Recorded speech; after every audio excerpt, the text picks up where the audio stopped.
നമ്മളെ രാജ്യത്തെ ഏറെ വേദനിപ്പിക്കുന്ന ഒരു കാഴ്ച, 242 പേരുടെ സ്വപ്നം നിമിഷ നേരം കൊണ്ട് കത്തിയമർന്ന ഒരു വിമാന ദുരന്തവുമായി ബന്ധപ്പെട്ടതാണ്. അഹമ്മദാബാദിൽ നിന്ന് 1000 സ്വപ്നങ്ങളുമായി പ്രതീക്ഷകളുമായി പറന്നുയർന്ന വിമാനം നിമിഷ നേരം കൊണ്ട് കത്തിയമർന്ന കാഴ്ച ഒരു വിശ്വാസിയെ സംബന്ധിച്ചിടത്തോളം ഒരുപാട് ചിന്തിക്കാനും അവനവന്റെ ജീവിതത്തെ ചിട്ടപ്പെടുത്താനും ഏറെ സഹായിക്കുന്ന ഒരു വാർത്തയാണ്. കാരണം ആ വിമാനത്തിൽ ഉണ്ടായിരുന്നവരിൽ പലർക്കും 1000 സ്വപ്നങ്ങളുണ്ട്, ആഗ്രഹങ്ങളുണ്ട്. തിരിച്ചുള്ള യാത്ര പോലും റിട്ടേൺ ടിക്കറ്റ് കയ്യിലുള്ളവരുണ്ട്. യാത്രയാക്കിയ കുടുംബക്കാർ, കാത്തിരിക്കുന്ന കുടുംബക്കാർ, ഒരുപാട് പ്രതീക്ഷകളുമായി യാത്ര ആരംഭിക്കുന്ന പ്രവാസികൾ, ഇവരുടെയെല്ലാം ജീവിതമാണ് നിമിഷ നേരം കൊണ്ട് കത്തിയമർന്നതെങ്കിൽ ആ വാർത്തകളും ചരിത്രങ്ങളും നമ്മളെ ബോധ്യപ്പെടുത്തുന്ന ഒരു വലിയ സത്യം, 1400 വർഷങ്ങൾക്ക് മുൻപ് അള്ളാഹുവിന്റെ ഹബീബായ നബി തങ്ങൾ ഓർമ്മപ്പെടുത്തി, കുൻ ഫിദ് ദുനിയ കഅന്നക ഗരീബ്. തീർച്ചയായും നിങ്ങൾ ഓരോരുത്തരും ഈ ലോകത്ത് ഒരു പരദേശി മാത്രമാണ് എന്ന് നിങ്ങൾ ചിന്തിക്കണം. ഔ ഫീ ഗാബിരി സബീൽ, അല്ലെങ്കിൽ നിങ്ങൾ ഒരു വഴിയാത്രക്കാരൻ മാത്രമാണ്. നമ്മൾ ജീവിക്കുന്ന മണ്ണിനടിയിൽ നമ്മേക്കാൾ ഏറെ സ്വപ്നം കണ്ട പലരും കിടക്കുന്നുണ്ട്. കോടാനുകോടി സമ്പാദിച്ചവർ, ഒന്നും നേടാതെ മരണപ്പെട്ടവർ, എന്തൊക്കെയോ ആവണമെന്ന് ആഗ്രഹിച്ച് അതാവാത്തവർ, ഇങ്ങനെ പലരും ഈ ലോകത്ത് നിന്ന് ദൈവത്തിന്റെ തീരുമാനപ്രകാരം തിരിച്ചുപോയിട്ടുണ്ടെങ്കിൽ നമ്മളെ ജീവിതത്തിലും നമ്മൾ ചിന്തിക്കേണ്ട ഏറ്റവും വലിയൊരു സത്യം, ഏത് നിമിഷവും മടങ്ങേണ്ടവനാണ് നമ്മൾ ഓരോരുത്തരും. ഈ ലോകത്തുള്ള പലതിലും നമുക്ക് പ്രതീക്ഷയുണ്ട്.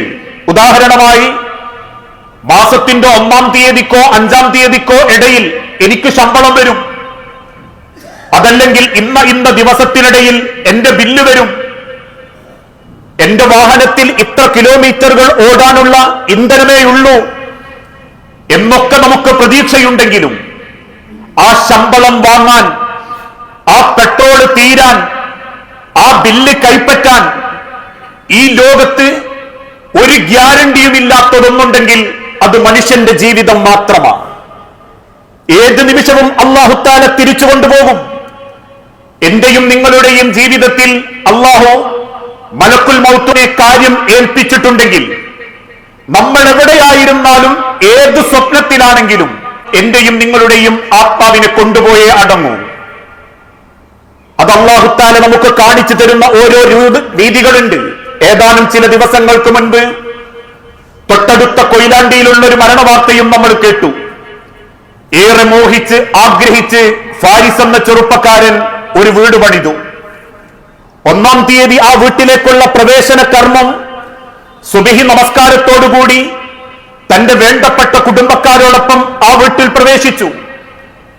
1000 സ്വപ്നം കണ്ട് കെട്ടിപ്പടുത്ത ആ വീട്ടിന്റെ സിറ്റ് ഔട്ടിലിരുന്ന് കുടുംബക്കാർക്കോടൊപ്പം ഫോട്ടോ എടുത്തു. പിന്നീട് അകത്തേക്ക് മടങ്ങുന്ന ഫാരിസ് തന്റെ പൊതുവീട്ടിന്റെ ഡൈനിങ് ഹാളിൽ തന്റെ സോഫയിലൊന്ന് ചാരിക്കടന്നു.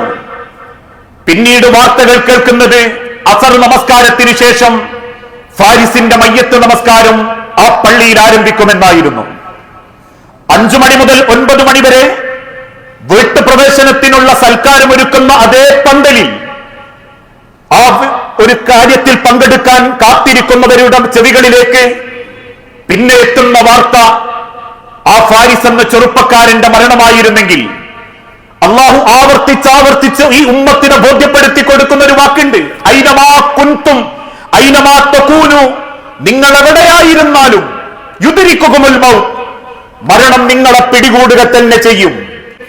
മലക്കുൽ മൗത്തിനോട് റബ്ബ് കൽപ്പന കൊടുത്തിട്ടുണ്ടെങ്കിൽ യുദ്രിക്കുകുമുൽ മൗത്ത്, നിങ്ങളെ ആ മലക്ക് കണ്ടുമുട്ടുക തന്നെ ചെയ്യും. നിങ്ങളെവിടെ വലൗ കുൻതും ഫീ മുർജിൻ മുശയ്യദ, നിങ്ങളേത് നിർമ്മിക്കപ്പെട്ട കോട്ട കൊത്തളങ്ങളിലാണെങ്കിലും ആ മരണം നിങ്ങളെ കൊണ്ടുപോകുക തന്നെ ചെയ്യും. സഹോദരങ്ങളെ, നമ്മളാരും ഒരു 200 കൊല്ലമൊന്നും ഈ ലോകത്ത് ജീവിക്കാമെന്നവരല്ല. തുച്ഛമായ പോക്കറ്റിൽ കിടക്കുന്ന 200 രൂപ നോട്ടുകൾ എടുത്ത് ഉയർത്തി കാണിക്കുമ്പോ ആ 200ന്റെ വില പോലും ഈ ലോകത്ത് റബ്ബ് നമുക്ക് തന്നിട്ടില്ല. അള്ള ഏറെ ആദരിച്ചിഷ്ടപ്പെട്ടിരുന്ന പ്രവാചകന്മാരിൽ പലർക്കും അള്ള 60 വയസ്സിന്റെ ആയുസ്സേ കൊടുത്തിട്ടുള്ളൂ. അന്ത്യപ്രവാചകൻ മുഹമ്മദ് മുസ്തഫ റസൂലുള്ളാഹ്ക്ക് പോലും അല്ലാഹു തആല കൊടുത്തത് 63 കൊല്ലം മാത്രമാ ദുനിയാവിൽ. അതുകൊണ്ട് തന്നെയാ അള്ളാന്റെ ഹബീബ നബി തങ്ങൾ പഠിപ്പിച്ചതും നിങ്ങൾക്കാർക്കും ഈ ലോകത്തെ ശാശ്വതമായി ജീവിക്കാൻ സാധിക്കുകയില്ല. ആകെ കിട്ടുന്നൊരു 100 കൊല്ലം, അതിൽ വിവരമറിയാത്തൊരു ആദ്യത്തെ 15 വയസ്സ്, പിന്നീട് കണ്ണ് കാണാത്ത, കയ്യ് വൈകാത്ത, ശരീരം തളർന്നു പോകുന്ന അവസാനത്തെ 30 വയസ്സ്. ഈ 30ഉം 15ഉം 45 കഴിഞ്ഞാൽ പിന്നൊരാൾക്ക് കിട്ടുന്നത് 10ഓ 30ഓ കൊല്ലം മാത്രമാ ദുനിയാവിൽ. ആ 30 കൊല്ലത്തിന്റെ അടക്ക അഹങ്കാരം, ആ 30 കൊല്ലത്തിന്റെ അടക്ക തൻപോരിമ, ആ 30 കൊല്ലത്തിന്റെ അടക്ക കുതിരകളി, ആ 30 കൊല്ലത്തിന്റെ അടക്ക ഈഗോയും അഹന്തയും കൊണ്ട് നടക്കൽ. അവസാനം 3 വള്ളത്തുണിയിൽ 5 വള്ളത്തുണിയിൽ കഫം പടവയിൽ കൊണ്ടുപോകുന്ന ഓരോരുത്തർക്കും അറിയാം, കഫം പടവക്ക് കീശകളില്ല. കഫം പടവന്റെ ഉള്ളിലേക്ക് ഒരു തരി സ്വന്ത് വെച്ചിട്ടില്ല. വാപ്പ വാരി പിടിച്ച് കേസ് പറഞ്ഞ് ജയിച്ച ഒരു മണ്ണിലും വാപ്പാനെ അടക്കം ചെയ്യാൻ പറ്റിയിട്ടില്ല. ഒരു ബാങ്ക് ബാലൻസും ഒരാൾക്കും ആ കബറിലേക്ക് കൊണ്ടുപോകാൻ പറ്റിയിട്ടില്ല. മറിച്ച് ആ കബറിലേക്ക് കൊണ്ടുപോകുന്നവന് ഒന്ന് മാത്രമേ ബാക്കിയാവൂ, വയബുക അമലുഹു, അവന്റെ അമലുകൾ. ആയുസ്സിൽ അള്ള കൊടുത്ത ആയുസ് കൊണ്ട് അവൻ ജീവിതത്തിൽ കണ്ടെത്തിയിട്ടുള്ള നന്മകൾ, മറ്റൊരാളുടെ മുഖത്ത് അവൻ വരുത്തിയ പുഞ്ചിരി, ഒരാളുടെ പ്രയാസം നീക്കിക്കൊടുക്കാൻ അവൻ അധ്വാനിച്ച സമയം, അള്ളാഹുവിന്റെ ദീനിനു വേണ്ടി അവർ പണിയെടുത്ത നിമിഷങ്ങൾ, അതിന്റെ ജീവിതത്തിൽ എത്രത്തോളം എനിക്ക് അള്ളാന്റെ അരികിലേക്ക് കൊണ്ടുപോകാനുണ്ട് എന്ന് ചിന്തിക്കുന്നിടത്താണ് ഓരോ മരണവും ഓരോ അപകടങ്ങളും നമുക്ക് വലിയ സന്ദേശങ്ങളാവുന്നത്. 242 സ്വപ്നങ്ങൾ നിമിഷം നേരം കൊണ്ട് ഈ ലോകത്തില്ലാതായിട്ടുണ്ടെങ്കിൽ, മരണപ്പെട്ടവരെ കരിഞ്ഞ കരിക്കട്ടയായി ഓരോരുത്തരും അടക്കം ചെയ്യാൻ വിതുമ്പിക്കൊണ്ടുപോകുന്നുണ്ടെങ്കിൽ, നാളെ ആയുസ്സോടെ ഒരു ശരീരത്തിന്റെ കുറവും പറ്റാതെ 6 പേരുടെ തോളിൽ കയറി ഭംഗിയായി കുളിപ്പിക്കപ്പെട്ട് കർപ്പൂരത്തിന്റെ വെള്ളം ചേർത്ത് 3 വൃത്തിയുള്ള വള്ളപ്പടവയിൽ പൊതിഞ്ഞ് കണ്ണമ്പറമ്പിന്റെ മണ്ണിന്റെ അടിയിൽ കിടക്കുമ്പോ എത്രത്തോളം എന്റെ കഫം പടവക്കല്ല എന്റെ ഹൃദയത്തിന് വെളിച്ചമുണ്ടെന്നും എന്റെ അമലുകൾക്ക് ഭാരമുണ്ടെന്നും ഒരു വ്യക്തിക്ക് ചിന്തിക്കാൻ സാധിച്ചെങ്കിൽ അവന്റെ ജീവിതത്തിൽ വലിയ മാറ്റങ്ങൾക്കത് കാരണമാകും. അതുകൊണ്ട് ലോകത്തിന്റെ റബ്ബ് അള്ളാന്റെ ഹബീബായ നബി തങ്ങളിലൂടെ പഠിപ്പിച്ചതും ലാ തഹ്തിറന്ന മിനൽ മഅറൂഫി ശൈഅൻ, നന്മയിൽ നിന്ന് ഒന്നും നിങ്ങൾ നിസ്സാരമായി കാണരുത്. വലൗ അഹാക ബിവജ്ഹി തൊലീകിൻ, നിങ്ങളുടെ ഒരു സഹോദരന്റെ മുഖത്തേക്ക് നോക്കി പുഞ്ചിരിക്കുന്ന പുഞ്ചിരി പോലും. ഇന്ന് വാശിയ ഈഗോയ മനുഷ്യന്, ആരോടുള്ള വെറുപ്പ്, എന്തോ ഉള്ള തലക്കനം, മനസ്സിന്റെ നന്മയില്ലായ്മ, ഒന്ന് മുഖത്തോട് മുഖം നോക്കുമ്പോ പോലും ചിരിക്കാൻ ആളുകൾക്ക് മടിയ.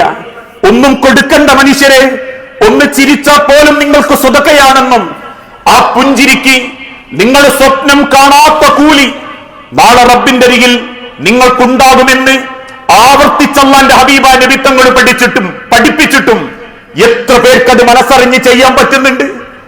എത്ര ആളുകൾ കുടുംബത്തിൽ അത് കൊടുക്കാറുണ്ട്? എത്ര പേര് കുടുംബത്തിൽ ആ സ്വഭാവത്തോടെ മുന്നോട്ട് പോകാറുണ്ട്? അതുകൊണ്ട് തന്നെയാ അള്ളാഹുവിന്റെ തിരുദൂതന്റെ സഹാബത്തും അവര് ജീവിതത്തിൽ ആഗ്രഹിച്ചത് ദുനിയാവിൽ എന്തെങ്കിലും വെട്ടിപ്പിടിക്കാൻ വേണ്ടിയിട്ടല്ല, മറിച്ച് ഓരോ സഹാബത്തിന്റെ ജീവിതം അവര് നേടിയതും തേടിയതും നാളെ റബ്ബിന്റെ അരികിലേക്ക് കൊണ്ടുപോകാൻ എനിക്ക് എന്തെങ്കിലും ഉണ്ടാവണമെന്ന പ്രതീക്ഷയില്ല.